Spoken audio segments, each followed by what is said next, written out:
귀한 찬양 감사드립니다. 이번 주일부터 우리 오후 예배 시작하고 또 우리 수요 예배를 또 시작하게 돼서 얼마나 감사한지 모릅니다. 우리 사회가 더 건강해질 수 있도록 여러분 기도해 주시기를 부탁드리도록 하겠습니다. 제가 오래전 신학교 다닐 때 지금 신학교의 모습과는 많이 달라졌습니다. 건물이 바뀌었다. 당연히 건물 바뀌고 좋아졌죠. 제가 그 이야기를 말하고자 하는 것은 아니고, 제가, 신학교 다닐 때 무슨 30년 전이지만, 그때의 모습과 지금에 있어서 다른 분야가 사람들이 관심하고 있는 분야가 좀 변화되어졌다는 겁니다. 제가 다닐 때 크게 관심 갖지 않았던 이 분야에 대해서 지금 많은 관심을 갖는 분야가 하나 있어요. 그게 뭔가 하면 상담 쪽입니다. 신학에서 여러 분야, 성서신학도 역사신학, 조직신학, 이론신학이죠. 그리고 그와 더불어 실천신학의 상담 쪽이 있는데, 기독교 교육에는 이 중에서 상담 쪽에 있어서 굉장히 많은 관심을 갖고 공부하고 있다는 사실입니다.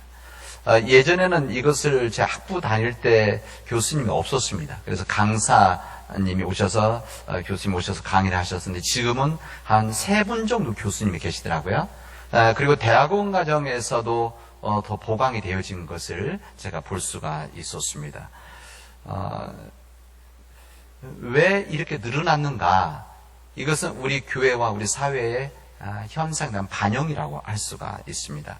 그러니까 우리 목회자들에게 있어서 큰 관심을, 또 신학생의 관심을 갖는다는 것은 교회의 변화와 필요성이 있기 때문에 이렇게 하나의 큰 변화가 있는 겁니다.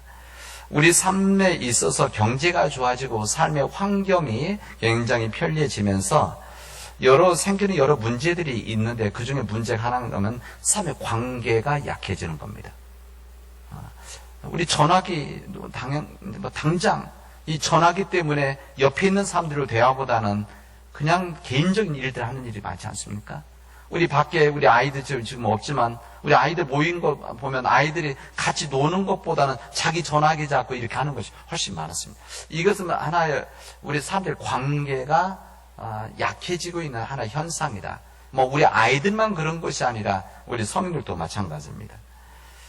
그래서 이 관계가, 모든 사람의 관계가 약해지면서 여러 가지 현상들, 문제들이 만들어지고 있고, 이것이 사람들과의 관계 문제가 가정의 문제가 되어지고 있고 교회의 문제가 되어지고 있는 상황입니다. 요즘 사회적으로 사람들이 갖고 있고 우려하는 부분 중에 하나가 뭔가 하면 대화 없는 부부, 이렇게 이야기를 합니다. 정신없이 돌아가는 삶의 상황 속에서 또 성공과 또한 성취와 여러 일들을 위해서 점점 개인적인 지내는 시간들이 많아집니다. 자기 일들 때문에. 그래서 그 관계가 많이 약해지죠. 시간이 지나면서 그런 관계 삶에 있어서 좀 익숙해지면서 서로를 발견하고 함께 나누고 함께 삶 만들어 가자고 하는 그런 노력들이 점점 좀 약해지고 있다는 것을 아마 여러분도 알고 있고 저도 알고 있고 같이 공감하는 부분입니다. 그래서 이 대화가 줄어들면서 이 부부 간에도 심각한 문제, 심각하다기보다는 심각한 부분이죠. 이런 문제들이 사회적 문제가 되어지고 있다는 사실입니다. 엊그제가 21일인데, 지난 21일이 부부의 날이라고 하더라고요. 사실 저도 이번에 알았습니다. 그래서 왜 21일이 왜 부부의 날인가 했더니, 두 사람이 하나가 되어지는 날, 그래서 이게 부부의 날이다. 이렇게 설명을 해 주셨습니다. 근데 이 두 사람이 하나가 되는 이런 부부의 날이 있다는 것은 우리 사회가 그만큼 약하다는 표시 아니겠습니까? 어린이날이 옛날에 있던 어린이를 위한 권리와 이런 것이 약했기 때문에 그날이라도 잘해주자라고 하는 의미로 했다고 한다면, 아마 부부의 날도 아마 이런 사회 현상을 보면서 이 부부들이 더 좀 좋은 가정 만들기 위한 우리 세상 노력이 아닌가, 그런 생각을 해봅니다. 어쨌든 이 두 사람이 하나가 되어지는 이 부부의 날, 이거 노력하지 않으면 참 힘든 우리의 삶의 한 상황입니다. 여러분, 대화가 없는 부부지간은 남남보다 못할 때가 있습니다. 대화가 없는 부자지간 아버지 아들 그 관계, 이것도 굉장히 부담스러운 일이죠. 대화가 없는 곳엔 따스한 사랑이 없고 애정어린 격려가 있을 수 없기 때문에 그렇습니다. 제가 부부에 대한 이야기만 하려는 것은 아니고 이 대화 없는 부부에 대해서 우리들이 사회적 현상을 우리들이 느끼고 있다면, 여러분, 대화가 없는 혹시 하나님과의 관계를 여러분 심각하게 언제 고민했는지 한번 생각해 보십시오. 우리 사람들과의 관계, 부부지간이든 부자지간이든지 간에, 또 형제들 간에, 친구들 간에 이런 문제도 있지만, 하나님과 나와의 관계 속에서 대화가 없는 혹시 그런 문제로 걱정하고 염려, 언제 그런 고민, 아니면 그 생각조차 안 하고 그냥 살아가는데 생각하면서 살아가고 있는지 여러분 한번 고민해 볼 수 있기 바랍니다. 한 집에 살고 있지만 대화 없이 없는 부부로서 메마르게 살아가는 것, 이것도 걱정이 고민되듯이 하나님과 나와의 관계, 하나님과 우리의 관계 속에서 대화가 없는 메마른 관계라고 하는 것은 참으로 더 심각한 일이라고 할 수가 있습니다. 하나님께서 우리가 허락해 주신 기도가 있습니다. 이 기도는 하나님과 인간 사이에 존재하는 대화의 통로라고 할 수가 있습니다. 기도하지 않는 그리스도인, 하나님과의 관계라고 하는 것은 마치 별거 중인 부부, 대화하지 않는 부부와 같은 것이라 할 수가 있습니다. 여러분, 대화라고 하는 것은 일방 대화가 아닙니다. 쌍방이죠. 한쪽만 이야기하는 것이 아니라 한쪽이 이야기하면 내가 듣고, 내가 이야기하면 상대방이 듣는, 이런 관계가 온전해질 때 좋은 가정을 이룰 수가 있는 것이고, 좋은 부자지간, 아니면 가족, 친구, 친척, 직장, 이 관계를 만들어 나갈 수가 있는 겁니다. 하나님과의 대화, 기도도 마찬가지입니다. 하나님께 내 마음을 전달하고 주님의 말씀을 듣는 이 시간이, 이 거룩한 시간과 공간이 기도라고 할 수가 있습니다. 이런 살아있는 대화인 기도가 이루어지지 않으면 우리는 영적으로 문제가 되죠. 이렇게 살아가지 못하면, 이번 코로나19를 여러분과 저와 함께 지내면서 생각하는 시간이 많아진 거 아닙니까? 여러분도 그렇지만 저도 우리 교인도 제대로 못 만나고 교회 있고 집회가 줄어들고 있었기 때문에 혼자 개인적으로 생각하는 묵상 시간이 많은데, 이 가운데서 이 기도, 하나님과의 관계, 우리의 영성, 영적인 상태, 이 부분을 저뿐만 아니라 우리 교인들에 대한 이 부분을 생각하지 않을 수가 없었던 것입니다. 이런 생각하면서 우리가 하나님과의 우리와의 관계가 진정 어떤 관계 속에서 관계가 만들어지고 있는 건가, 이 부분을 고민하고 오늘 여러분과 나누는 겁니다. 여러분, 영적으로 살아있게 되어야만 우리의 삶이 변화가 있습니다. 영적인 삶이 살아있지 않으면 우리의 삶은 점점점 약해지고 죽어가게 되어지는 겁니다. 세상적인 건 살아갈 수 있고 문제가 전혀 되지 않을 겁니다. 오히려 영적인 부분을 고민하지 않으면 세상적으로 더 편하게, 더 즐겁게 아마 살아갈 수 있을지도 모릅니다. 그런데 우리 인간이 그렇게만 살아갈 수가 있는 겁니까? 그렇진 않습니다. 영적인 것은 우리의 생각과 우리 마음을 지배하고 있고, 우리의 생각과 마음은 우리의 삶을 지배하고 있기 때문에 우리의 삶이 이 영적인 부분에 의해서 정말 온전히 서야만 우리의 삶이 정말 이 세상에서 온전한 복된 삶이 되어지는 겁니다. 우리 시대 속에서 영적으로 깨어있는 사람들, 하나님과 영적으로 깨어있어 기도하는 사람들, 우리 시대를 영적 침체 시대다, 이렇게 이야기를 합니다. 영적으로 깨어있고 살아 있어야 될 우리 믿는 자들 교회가 영적으로 충만하고 영적으로 살아 있어서 우리 정말 신실한 생각들이 하나님 앞에 반응해야 될 우리들이 그렇지 못한 우리 시대다, 이렇게 염려하고 걱정하고 기도하고 있습니다. 세상은 더 화려해지고 경제적으로는 더욱더 윤택해지고 이 경제적인 것뿐만 아니라 모든 것들이 점점 더 좋아지고 있지만 정말 우리의 삶들이 좋아지고 있느냐 하는 부분입니다. 이것을 영적 침체다 이렇게 해야 돼요. 이 영적 침체라고 하는 것, 하나님께 대한 감각이 무뎌지는 겁니다. 하나님께 대한 감각이 무뎌지면 우리는 하나님의 뜻을 온전히 깨닫지를 못하게 되어지고, 하나님의 뜻을 온전히 깨닫지 못하면 우리가 하나님 말씀으로 살아가기 어렵게 되어지는 겁니다. 영적 침체라고 하는 것은 듣긴 듣지만은 들어도 깨닫지 못하고, 보긴 보지만은 온전히 보지 못하는 그런 상태가 영적 침체의 상태 아니겠습니까? 영적 감각이 무뎌지고 약해진 시대, 이 시대의 최고의 문제라고 할 수가 있습니다. 이 영적 침체, 영적 감각이 사라져가는 이 시대, 이것은 지금뿐만이 아니고 지난 2000년 한국 우리 세계 교회 속에서 이 구약 시대 속에서도 끊임없이 하나님 앞에서 고민했던 부분들입니다. 이 구약 시대 이것을 고민했던 하나님의 종들, 예언자들이 이것을 외치고 또 사람들에게 알려주고 깨우치고 때로는 그들의 고통을 주고 이런 일들이 있었습니다.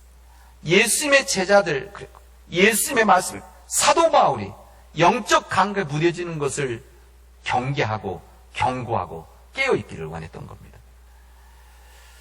과거에는 이런 교회 문제들 속에서 이런 부분들이 영적 감각이 있는 이 주의 종들과 믿음의 백성이 있었기 때문에 회복되어진 역사들이 있었습니다. 그는 우리 시대는 아무리 부르짖어도 듣지 못하고 보여줘도 깨닫지 못하는 이 영적 침체 상태가 지금 우리 안에서 진행되고 있다는 것을, 다른 사람들이 아니라 내 안에서, 다른 교회가 아니라 우리 교회 속에서, 다른 민족이 아니라 우리 민족 안에서 지금 진행되고 있다고 하는 사실들을 우리는 깊이 깨달아야 됩니다. 저는 목회자로서 이 영적 이 감각을 살려서 영적 침체를 극복하고 우리 민족과 우리 한국교회가 살아나는 이 길은 주님의 방법대로 살아가는 겁니다. 이게 무엇인가 하면 저는 예배라고 생각합니다. 예배를 회복하는 일, 우리 기도를 회복하는 일, 그리고 우리 찬양을 회복하는 이 길만이 우리의 영적 감각을 다시 한번 회복하게 해서 살려서 이 영적 침체를 이겨나가는 믿음의 역사가 되어진다는 것을 저는 여러분에게 전합니다. 이런 영적 침체에 있었던 이 주의 백성들이 주셨던 말씀이 오늘 본문의 말씀입니다. 오늘 요한복음에 있는 이 말씀은 이 근심이 조금 있으면 보지 못하는 고통이 있을 것이고 근심이 있고 다시 보는 기쁨이 있을 것이다. 이 말씀을 했던 이 시간이 이 16장 지나면 17장 이 마지막 기도 아니겠습니까? 이 절박한 상황, 오늘 사도행전에 있는 말씀은 예수님께서 그들 곁을 떠난 이후에 그들의 상황을 말씀하고 있습니다. 예수님께서 십자가에서 돌아가시고 부활하셨을 때 그건 충격이었었습니다. 충격이죠. 그들의 이야기는 들었지만 온전히 가슴으로 받아들이지 못했던 이 주님의 말씀 앞에 그들은 예수님 부활 앞에 충격을 받았던 겁니다. 그리고 예수님께서 그들에게 말씀하시던 내용도 있으시죠. 너희들이 이제 가서 모든 족속으로 제자를 삼아서 아버지와 아들과 성령의 이름으로 세례를 주고 내가 너희에게 명한 모든 것을 가르쳐 지키게 하라. 이런 주님의 놀라운 말씀을 그들은 듣게 되어집니다. 그리고 주님께서는 부활하신 이후에 제자를 만나서 너희들은 예루살렘을 떠나지 말고 내게 들은 아버지 약속하신 것을 기다리라 라고 하는 이 말씀을 들었습니다. 그러니 이 제자는 그것을 깨닫지를 못했습니다. 주님 무슨 말씀하시는 건가? 그리고 주님 말씀하시죠. 오직 성령이 너희에게 임하시면 너희들이 권능을 받고 이제 예루살렘과 온 유대와 사마리아 땅끝까지 이르러서 내 증인이 될 것이다 라고 하는 이 주님의 말씀을 듣게 되어집니다. 이런 놀라운 충격 속에 더 놀라운 충격이 무엇이었는가 하면 그 주님이 하늘로 승천하신 것입니다. 사라지신 것이죠. 그래서 그들이 이 충격과 충격 속에서 어찌할 바를 모르고 있었습니다. 어쨌든 이 제자들은 오늘 사도행전의 말씀은 그런 제자들이 그런 충격 속에서 새로운 꿈을 꾸어야 되는 이 제자들이 예루살렘으로 돌아오는 이야기들입니다. 예루살렘 돌아오는 겁니다. 그래서 예루살렘에 돌아와서 모이기 시작한 겁니다. 왜 주님의 말씀에 약속한 것이 곧 임할 것인데 너 이것을 이루어질 때까지는 예루살렘 떠나지 말라라고 하는 이 주님의 말씀을 그들이 들었기 때문에 그렇습니다. 그래서 이 제자들은 예루살렘에 올라가서 모이는 것이 두려움이 있고 불안감이 있었습니다. 이 두려움과 불안과 함께 그들 안에는 새로운 꿈, 새로운 흥분, 새로운 기대들이 있었습니다. 그리고 그들은 평상시 모였던 다락방에 모이기 시작했습니다. 오늘 본문에 본 이 다락방 예수님의 제자들, 11제자들, 그리고 십자가에까지 쫓아갔던 여성들, 그리고 이 예수님의 부활을 목격했던 또 사람들, 그리고 예수님의 어머니, 친척들이 있었다. 이렇게 말씀하십니다. 이 숫자 120명이었다. 여기 모여 있는 사람들이 어떤 사람들이냐? 예수님을 진심으로 사랑하는 사람들, 그리고 예수님에 대한 뜻을 지키려고 했던 사람들, 그리고 지금 말씀하신 것을 순종하려고 했던 사람들이라는 것을 우리에게 알려줍니다. 오늘 왜 이 말씀을 제가 강하게 이야기하는가 하면 오늘 이 말씀이 교회의 시작이기 때문에 그렇습니다. 우리가 믿음이 회복되어지고 우리의 영성이 회복되어지고 우리의 기도가 회복되어진다는 것은 결국 무엇인가 하면 교회 회복입니다. 이 교회가 회복되어야 될 우리 시대 속에서 이 영적 침체를 극복할 수 있는 이 가장 바른 길이 교회 회복이 되어지고 예배가 회복되어지는 일인데, 그럼 교회 원형을 봐야 되는 거 아니겠습니까? 그 교회 원형이 오늘의 말씀이라는 거예요. 이 120명이 모여서 주님 말씀 앞에 순종함으로 기도했다라고 하는 본문이, 말씀이 도전이 오늘 이 본문에 우리에게 주어지고 있습니다. 이들이 두 가지를 했습니다. 이 두 가지 무엇이냐면 하나님 말씀 앞에 순종했다는 사실입니다. 예수께서 이 뜻이 이루어질 때까지, 너희들 안에서 이루어질 때까지 예루살렘을 떠나지 말라라고 하는 이 말씀 앞에 그들은 순종을 했습니다. 예루살렘을 떠나지 말라. 이들 떠날 이유도 많이 있었고 낙심도 했었기 때문에 떠날 수 있는 가능성도 있었습니다. 그러나 주님 말씀 앞에 순종을 했습니다. 여러분, 우리 믿음의 도전과 믿음의 순종이라고 하는 것은 주님 말씀 앞에, 그냥 말씀 앞에 우리의 생각과 우리의 경험, 우리의 판단이 아니라 주님의 말씀 앞에 순종하는 겁니다. 떠나지 말라고 하면 떠나지 않는 겁니다. 떠나라고 하면 주님을 위해서 떠나면 떠나는 겁니다. 그래야 하나님의 은혜와 하나님의 영적인 사건이 거기에 이루어지는 겁니다. 우리가 떠나는 것, 떠나지 않는 것, 다시 말해서 우리 주님 말씀 앞에 순종해서 우리 믿음의 삶을 살아가는 것, 이것은 우리가 결정할 사항이 아니라 하나님의 결정할 사항이고 하나님에게 달려있는 거룩한 일이라는 겁니다. 우리는 어떤 명령이든지 어떤 뜻인지 주님 말씀 앞에 순종하면 되는 겁니다. 주님 말씀 앞에 우리가 믿음으로 순종하게 되어지면 절대 실패할 리가 없습니다. 때로는 시간이 걸리고 방법이 다를지라도 주님은 주님의 순종하는 자들에게 이 믿음의 역사를 허락해 주십니다. 여러분, 순종에 거기에 영적 사건이 일어나는 겁니다. 순종보다 더 위대한 믿음이 없다는 것을 구약과 시작은 우리에게 말씀해 줍니다. 순종보다 더 위대한 행동도 없습니다. 주님 앞에 순종이 바로 이 놀라운 영적 사건을 이뤄낸 겁니다. 이 순종과 더불어서 그들은 기도했다라고 하는 사실입니다. 오늘 본문의 말씀에 더불어서 마음을 같이하여 오로지 기도에 힘쓰니라 그랬습니다.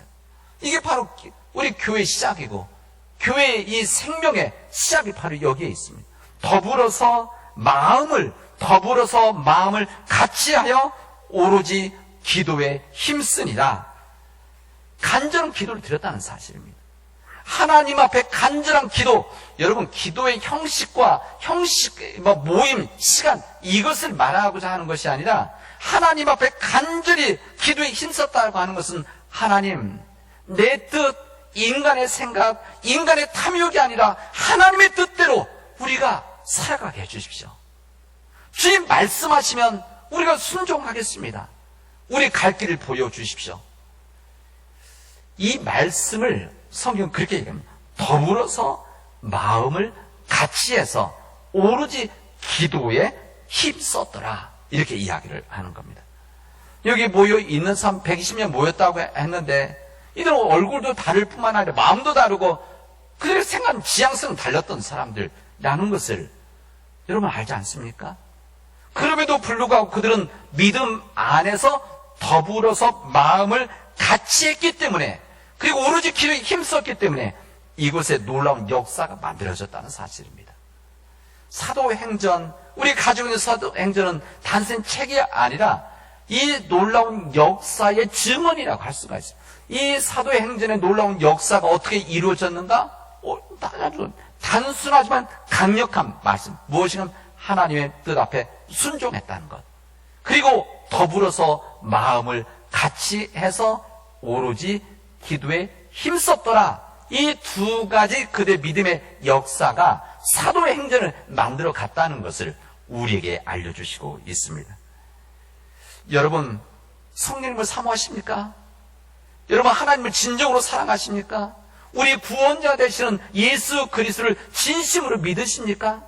여러분, 그 믿으신다면 여러분 엎드려 머리 숙여 기도하시기 바랍니다. 마음을 다해서 기도하시기 바랍니다. 우리 가정을 위해서 기도한다. 여러분, 우리 가족들 더불어서 마음을 같이 해서 오로지 우리 가족들을 위한 기도 힘쓰시기를 바랍니다. 우리 교회가 하나님 앞에 온전히 서는 믿음의 역사를 만들어 가야겠다는 여러분 간절한 기대와 소망이 있습니까? 여러분, 교회를 위해서, 우리 믿음의 교우들을 위해서 간절히 기도하시기를 바랍니다. 저는 요즘 새벽기도 때마다 우리 민족의 죄를 용서해 달라고, 우리 한국교회가 하나님 앞에 지은 죄들과 허물을 용서해 달라고, 자비를 허락해 달라고 기도합니다. 왜 그런가 하면 하나님 앞에 이 민족을 위한 기도해야만, 더불어서 제가 간구하는 것은 그리고 우리 민족의 병을 치유하여 주십시오라고 하는 간절한 기도합니다. 여러분, 우리 민족을 위한 기도 우리가 해야 됩니다. 이제 우리가 해야 될 거룩한 책임이 되어졌습니다. 여러분, 이제 우리 교회가 하나님 앞에 간절히 기도하는, 더불어서 마음을 같이 하여 오로지 기도에 힘쓰는, 주님 앞에 생명을 걸고 함께 기도하는 믿음의 공동체가 되어지기를 바랍니다. 그리고 그렇게 우리 교회를 함께 그렇게 걸어나가도록 합시다. 그래서 우리 교회가 인간의 생각 뜻이 아니라 하나님의 뜻 앞에 순종하는 믿음의 교회, 생명을 가지고 있는 교회, 그리고 이 영적 침체 시대 속에서 다시 한번 이 세상을 구원할 수 있는 구원의 방주로서의 우리 교회가 되어지도록 우리 마음을 다해서 합력해서 기도하도록 합시다. 이 믿음의 역사 우리에게 이루어지를 주님의 이름으로 축원하겠습니다. 은혜가 풍성하신 하나님 감사합니다. 진정 우리가 생명을 걸고 하나님 앞에 간절히 기도함으로, 더불어서 마음을 같이 기도함으로 하나님, 우리가 예수 그리스도의 부활하심을 증언하는 믿음의 사람들이 되어지게 하여 주시옵소서. 하나님, 이 영적 침체 이 시대 속에서 우리가 낙심하지 않고 하나님의 자비와 하나님의 소망을 바라보면서 이 믿음의 길을 걸어가도록 인도하여 주시옵소서. 이 모든 말씀을 예수님의 이름으로 기도합니다. 아멘.